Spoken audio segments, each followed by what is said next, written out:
এটা হল অসংপৃক্ত যৌগ ঠিক আছে এটা সংপৃক্ত যৌগ মানে কি জানানে যত কাৰ্বনৰ মাজত অকল এটা বান্ধনী থাকে বান্ধনী কি হয় মই লাষ্টৰ ভিডিওটো দিয়া আছে কোনবাই যদি চোৱা নাই চাই লোৱা কাৰ্বনৰ মাজত অকল এটা বান্ধনী থাকে মানে কেনেকুৱা C আৰু C অকল এটা বান্ধনী মানে কি অকল এটা পেয়াৰ ইলেক্ট্ৰন শ্বেয়াৰ হৈছে মানে কাৰ্বনৰ ইফালৰ পৰা এটা যাব আৰু ইফালৰ পৰা এটা শ্বেয়াৰ হৈছে এনেকে অসংপৃক্ত যৌগবোৰ কি হয় দুটা বা তিনিটা বান্ধনী থাকে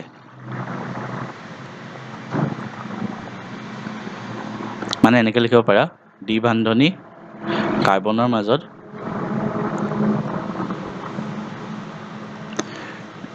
দ্বি বান্ধনী বা ত্ৰি বান্ধনী থাকে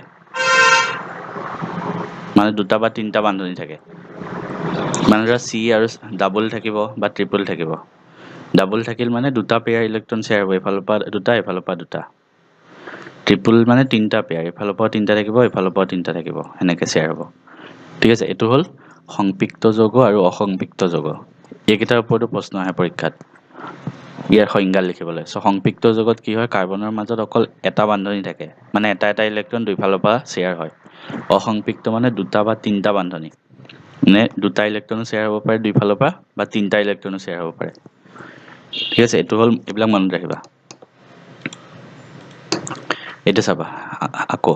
কাৰ্বনৰ যৌগসমূহ এতিয়া পৰা তোমালোকে নামবিলাক মনত ৰাখিব নালাগে কাৰ্বনৰ যৌগৰ নিজে উলিয়াব পাৰিবা কেনেকৈ উলিয়াই চাবা মই ইংলিছত লিখি দিছোঁ ফাৰ্ষ্টটো হ'ল এলকেন সেকেন্ডটো হ'ল এলকিন থাৰ্ডটো হ'ল এলকাইন এলকেনটো অসমীয়াত কয় এলকেন এনেকৈ লিখে এইটো কোৱা হয় এলকিন এইটো কোৱা হয় এলকাইন মই যি এতিয়া পঢ়াম সেইখিনি কিতাপত নোপোৱা আৰু এইখিনি বস্তু যদি জানা তোমালোকে কাৰ্বন চেপ্টাৰটো ধুনীয়াকৈ কমপ্লিট হৈ যাব এইখিনি বস্তু কোনেও নপঢ়ায় আৰু কিতাপতো নোপোৱা কিন্তু এইখিনি জানিলে তোমালোকে ভালকৈ মানে ইমান নপঢ়িলেও হ'ল তেতিয়া কাৰ্বন চেপ্টাৰটো পৰীক্ষাত যি আহে নিজে কৰিব পাৰিবা সো এইটো হ'ল এলকেন এইটো এলকিন আৰু এইটো এলকাইন ঠিক আছে এতিয়া চাবা এলকেন মানে C আৰু C মানে কি হ'ল অকল এটা বান্ধনী থাকে হয় নহয় অকল এটা বান্ধনী এলকিন মানে দুটা বান্ধনী আৰু এলকাইন মানে তিনিটা বান্ধনী থাকে মানে ইয়াত এফালৰ পৰা এটা ইলেক্ট্ৰন এফালৰ পৰা এটা ইলেক্ট্ৰন ইয়াত এফালৰ পৰা দুটা এফালৰ পৰা দুটা আৰু ইয়াত তিনিটা সো এইটো কি কোৱা হয় অলপ আগত ক'লো সংপৃক্ত যৌগ মানে সংপৃক্ত যৌগ হয় এটা বান্ধনী থাকিলে আৰু দুটা আৰু তিনিটা বান্ধনী থাকিলে কি হয় অসংপৃক্ত যৌগ ঠিক আছে তোমালোকে এইকেইখন চাৰ্ট পঢ়ি লিখি থৈ দিয়া বহুত কামত আহিব আৰু এনেকৈ তোমালোকক কোনেও নপঢ়ায় এনেকৈ পঢ়িলেহে তোমালোকৰ মনত থাকিব সো এইকেইটা মনত ৰাখিবা সংপৃক্ত অসংপৃক্ত ইয়াত এটা পেয়াৰ থাকে ইয়াত দুটা ইয়াত তিনিটা ঠিক আছে এতিয়া আমি নামবিলাক কেনেকৈ লিখে সেইটো চাম এতিয়া নাম লিখাৰ কিছুমান ফৰ্মুলা আছে তিনিটা আছিলে ন আমাৰ কি আছিলে এলকেন মনত ৰাখিবা এলকিন আৰু এলকাইন এইখিনি বস্তু ইংলিছতে মনত ৰাখা কাৰণ তেতিয়া বেছি সহজ হ'ব বুজিবলৈ নামকেইটাহে মনত ৰাখিবলৈ জাষ্ট এলকিন আৰু এলকাইন ইয়াৰ পিছত কি থাকে এন আছে হয়নে মানে এন ইয়াৰ পিছত কি আছে ইন ইয়াৰ পিছত কি আছে YNE মানে আইন এলকাইন বুলি উচ্চাৰণ কৰে সেইটো কাৰণে YNE এইটো এন থাকে এইটো ENE থাকে এইটো YNE থাকে সো ইয়াৰ ফৰ্মুলা কি জানানে CnH2n+2 ইয়াৰ ফৰ্মুলা হ'ল CnH2n আৰু ইয়াৰ ফৰ্মুলা হ'ল CnH2n-2 ঠিক আছে সো এতিয়া ধৰা এলকেন মই লিখিলো C অকল যদি C থাকে তেতিয়া কি আহিব n ৰ ভ্যালু ইয়াত কিমান 1 সো H ৰ লগত কিমান আহিব 2n+2 সো H ৰ লগত কিমান আহিব 2n+2 মানে 2 × 1 + 2 মানে কিমান হ'ব 4 সো CH4 সেইটো কাৰণে এইটো মিথেন হ'ল ঠিক আছে ঠিক তেনেকৈ ইয়াত যদি মই C লিখোঁ C2 লিখিলোঁ ধৰা সো H ৰ লগত কিমান আহিব 2n সো ইয়াত n ৰ ভ্যালু 2 হ'ল কাৰ্বনৰ লগত 2 আছে সো h ৰ লগত 2 * 2 মানে 4 আহিব তেনেকে ঠিক ঠিক তেনেকে ইয়াত যদি মই C2 লিখো কাৰ্বনৰ লগত n কিমান আছে 2 আছে ইয়াত n2 সো h ৰ লগত কিমান আহিব 2n - 2 মানে 2 * 2 - 2 মানে 4 - 2 ইকুৱেল টু 2 আহিব ঠিক আছে হেতু হল তোমাৰ এলকেন এলকিন আৰু এলকাইন ইয়াৰ লিখাৰ এইবিলাক টেকনিক ফৰ্মুলা কেইটা এটা মনত ৰাখা এতিয়া আমি কেনেকৈ নামবিলাক সবৰ মনত ৰাখে হেতু চাম এইকেইটা ফৰ্মুলা মনত ৰাখিব লাগিব এতিয়া তোমালোকে চাবা ফাৰ্স্ট ধৰা কিছুমান সিম্বল আছে মিথেন আমি যেনেকৈ মিথেন সো এটো হল মিথ তাৰ পিছত ইট তাৰ পিছত প্ৰপ এইকেইটা লিখি ৰাখিবা বিউট পেন্ট হেক্স হেপ্ট আৰু অক্ট এইকেইটালৈকে মনত ৰাখিলে হ'ল মিথ মানে 1 n = 1 ইট মানে n = 2 প্ৰপ মানে n = 3 আৰু বিউট মানে n = 4 ইয়াত পেন্ট মানে n = 5 ইয়াত n = 6 7 আৰু 8 ঠিক আছে এতিয়া আমি অথনি যেনেকৈ নামবিলাক লিখিছিলোঁ তেনেকৈ চাম এতিয়া প্ৰথম ধৰা এইখিনি হ'ব এলকেন ইয়াত লিখিম আমি এলকাইন এলকিন ইয়াত এলকাইন ঠিক আছে সো এলকেন ফাৰ্স্টটো আছিলে এলকেন এ থাকে সো ইয়াৰ ফৰ্মুলা কি আছিলে CnH2n+2 তাৰ পিছত আছিলে এলকিন ইয়াৰ ফৰ্মুলা কি আছিলে CnH2n আৰু তাৰ পিছত আছিলে এলকাইন ইয়াৰ আছিলে কি CnH2n-2 এটা প্ৰথম আছে মিথেনৰ অকল n = 1 মানে এলকেনটো আহে মানে ফাৰ্স্টটো আহে মিথেন ঠিক আছে এইকেইটা নাহে মিথেনৰ আৰু ইয়াৰ ফৰ্মুলা কি হ'ব CH4 হেনেকে এটা চোৱা ইথ আছে হয়নে n = 2 সো আমি যদি এলকেন লিখো কি লিখিম ইথ লিখিলো তাৰ পিছত এলকেনত কি যোগ হয় ANE সো ইয়াৰ পিছত ANE লগাই দিয়া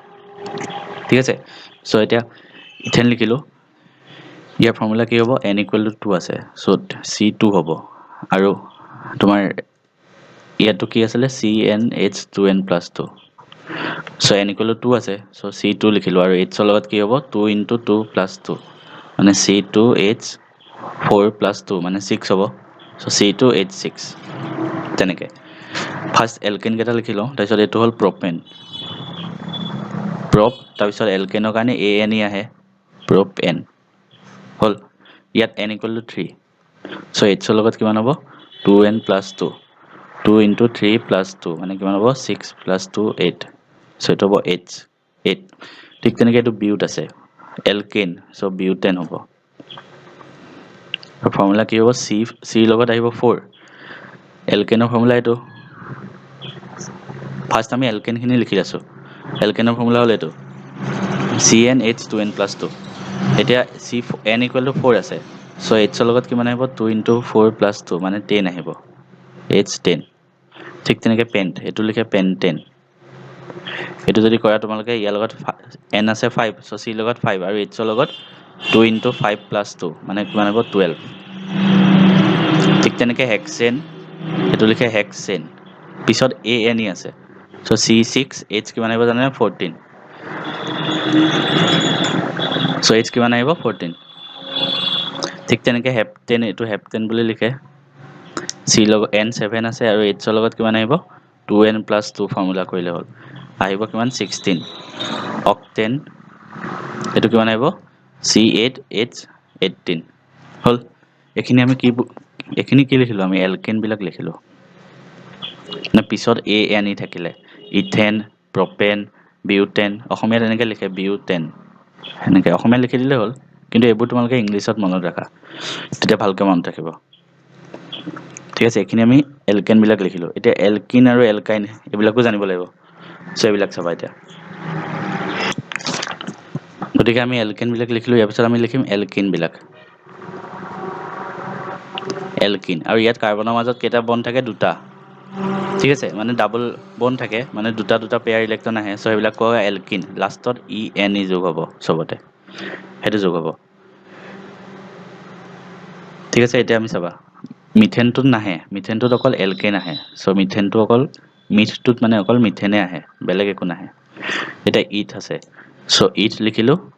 তাৰপিছত লাষ্টত ইয়াত কি যোগ হয় এলকেনত কি যোগ হৈছিলে এলকেনত ই যোগ হৈছিলে হয়নে ইয়াত ই যোগ হ'ব সো ইথ লিখিলো তাৰপিছত ই কি হ'ল ইথিন ঠিক আছে আৰু ইয়াত n equal to 2 c2 আৰু h ৰ লগত কি আহে এলকেনত CnH2n মানে n আৰু 2n আহিব সো ইয়াত n2 আছে সো h ৰ লগত কিমান আহিব ডাবল মানে 4 ঠিক তেনেকৈ প্ৰোপ লিখিলো লাষ্টত কি যোগ দিম ene ইয়াত n3 আছে মানে c লগত 3 h ৰ লগত ডাবল আহিব 6 ফৰ্মুলা হ'ল এইটো ঠিক তেনেকৈ বিউটিন ইয়াত c4 n4 আছে আৰু h ৰ লগত ডাবল 8 ঠিক তেনেকৈ পেন্ট লিখিলো আৰু ene ইয়াত c লগত 5 h ৰ লগত ডাবল 10 ঠিক তেনেকৈ বাকি এটা লিখিব পাৰিবা হেক্সিন এইকেইটা তোমালোকে নিজে লিখি থবা হেপ্টিন অক্টিন এইকেইটা নিজে লিখি থৈ দিবা কিমান কিমান আহিব ঠিক আছে এতিয়া আমি নেক্সটটো চাম এলকাইন এটা নেক্সটটো চাবা ইয়াৰ পিছত আমি লিখিম কি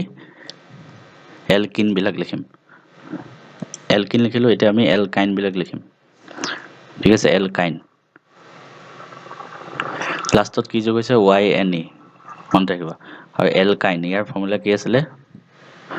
CnH2n - 2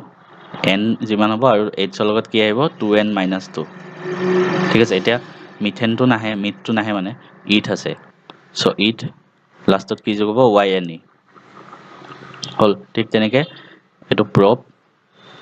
লাষ্টত কি যোগ হ'ব ine মানে প্ৰপাইন ইথাইন প্ৰপাইন তেনেকৈ কয় অসমীয়াত কি কয় ইথাইন প্ৰপাইন এতিয়া ইয়াত n কিমান আছে 2 সো c লগত আহিব 2 আৰু h ৰ লগত কিমান আহিব 2n - 2 মানে 2 * 2 - 2 কিমান হ'ব 4 - 2 মানে 2 হ'ব ঠিক তেনেকৈ প্ৰপাইন ইয়াত কি হ'ব c লগত n3 আছে 3 আৰু h ৰ লগত কিমান আহিব 2n - 2 2 * 3 - 2 মানে কিমান আহিব 4 ঠিক তেনেকৈ এইটো বিউটাইন বিউট আৰু লাষ্টত ine হল c লগত 4 আৰু h ৰ লগত কিমান আহিব 2 * 4 - 2 মানে 8 - 2 6 ঠিক তেনেকৈ এইটো পেন্টাইন c লগত কিমান আহিব 5 h ৰ লগত 2n - 2 মানে 10 - 2 8 ঠিক তেনেকৈ এইটো হেক্সাইন হেক্স তাৰপিছত লাষ্টত ine যোগ হ'ব c লগত 6 h ৰ লগত 2n - 2 মানে 12 - 2 10 হ'ব হেপ্টাইন এইটো হ'ব হেপ্টাইন ঠিক আছে এতিয়া ইয়াত C7 H কিমান আহিব 2n - 2 মানে 14 - 2 কিমান হ'ব 12 ঠিক তেনেকৈ এইটো অক্ট তাৰপিছত ine C লগত আহিব 8 H ৰ লগত 2n - 2 মানে 16 - 2 14 হ'ব হৈ গ'ল এইকেইটা বস্তু এনেকৈ লিখে সো এতিয়া তোমালোকে গোটেইখিনি মানে নামবিলাক কেনেকৈ লিখে কাৰ্বনৰ যৌগসমূহৰ গম পালা